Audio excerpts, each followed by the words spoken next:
So good morning. I'm very happy to be with you. Today I'm going to talk about the algorithmic muse of art commerce, how artists integrate AI to create, conserve, and complete in the modern art market. The art market has always rewarded novelty and technical skill. But here is the challenge. How does an artist stand out when AI can create faster and sometimes more convincingly than any human? The key is to recognize that AI isn't just another tool. It represents a deeper shift in how art is made, valued, and shared. Artists who understand this can gain an edge, not just in creating new work, but also in conserving heritage and navigating the art economy more strategically. We see it clearly in generative art, digital humanities, and conservation science, field where AI is always transforming practice. So the real question becomes not whether to use AI, but how intelligently to use it.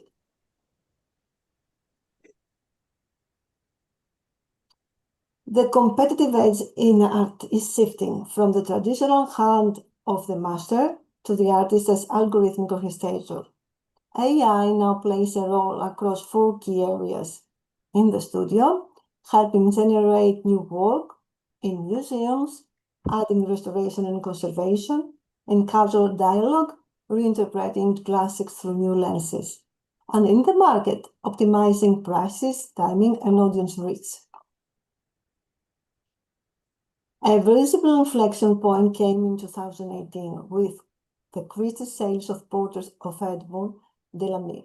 It marked the moment the art world saw the algorithmic authorship has real financial value. The prize had headlines, but the real signal was market validation of algorithmic authorship. Since then, serious artists focus on unique, ethically sourced data, custom training, and transparent processes. Things curators and collectors can access.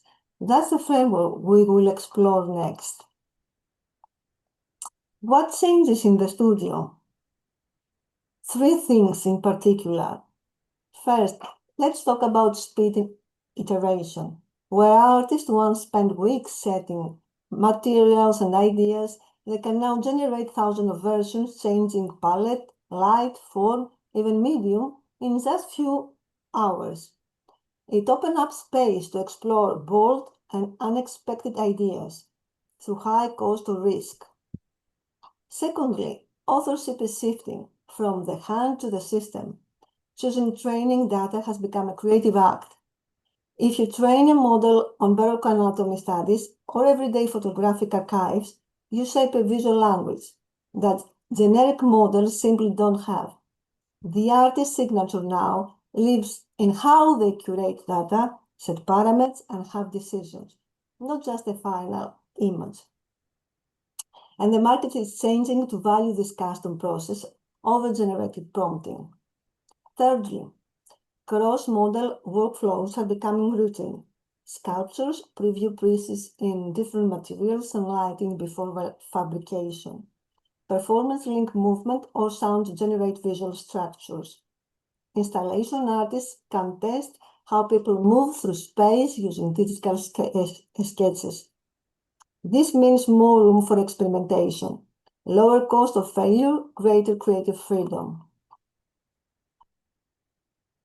Think of Rifik Anadol's data-driven installation that turn cultural and scientific datasets into immersive, emotional experiences.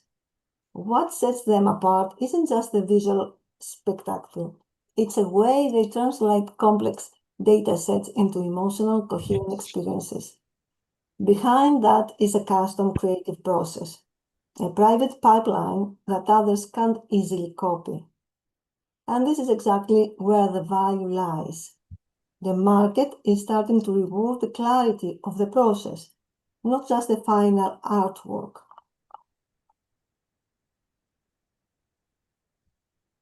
AI isn't just making new work. It's quietly stabilizing the secondary market. Here are the key concepts. From forensic analysis. When pairing with tools like IRR, XRF, and multispectral imaging, AI can detect patterns, such as unusual pigments, hidden drawings, surface cracks, and support expert opinions with repeatable objective evidence. That builds trust in provenance and reduces risk in transactions. Also, there is virtual restoration. AI models can predict original colors and textures in damages area, offering a digital guide for conservators. Or, in case where touching the work could be too invasive, they produce a non-destructive visual reconstruction, ready for display. And last, we have predictive conservation.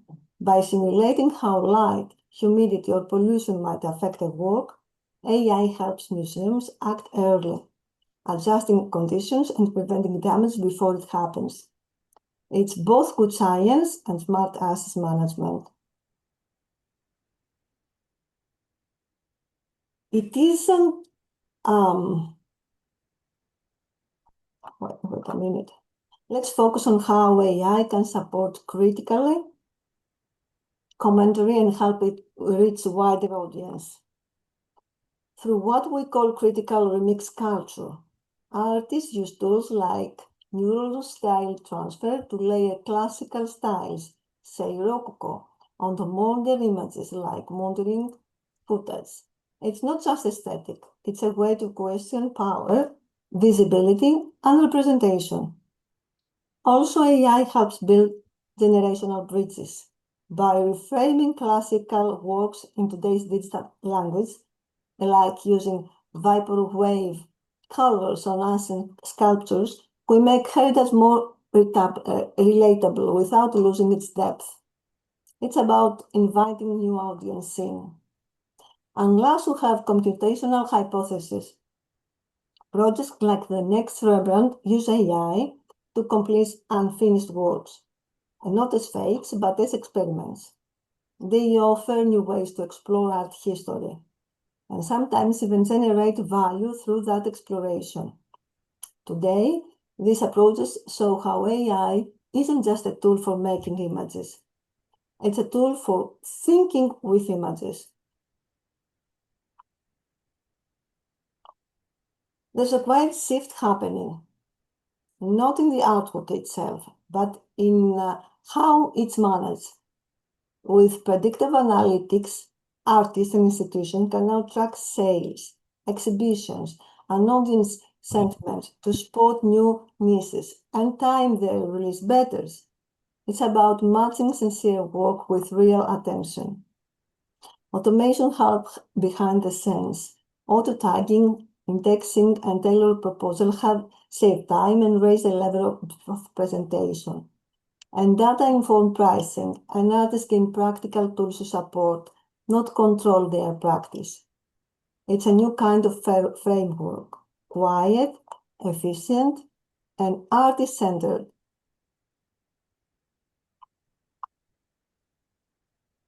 When AI tools work with blockchain, we can record how an artwork was made, what model was used, what data trained it, and how it was run.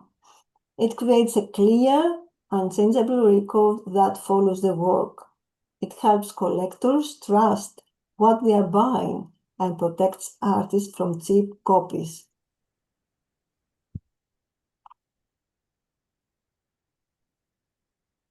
There are three key tensions to face in relation to ethical and legal landscape.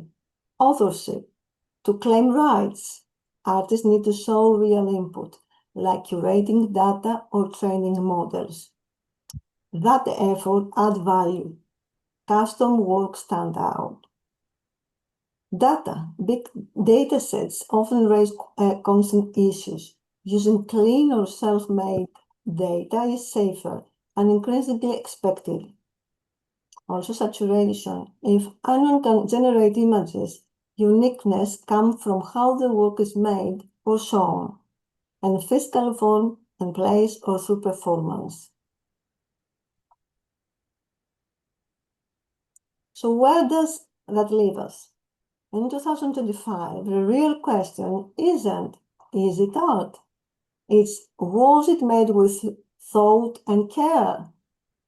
The artists who stand out will be those who combine technical skills with clear ethics, strong creative processes, and a sense of physical presence in a world full of images. It's about using new tools critically and creatively. So thank you very much.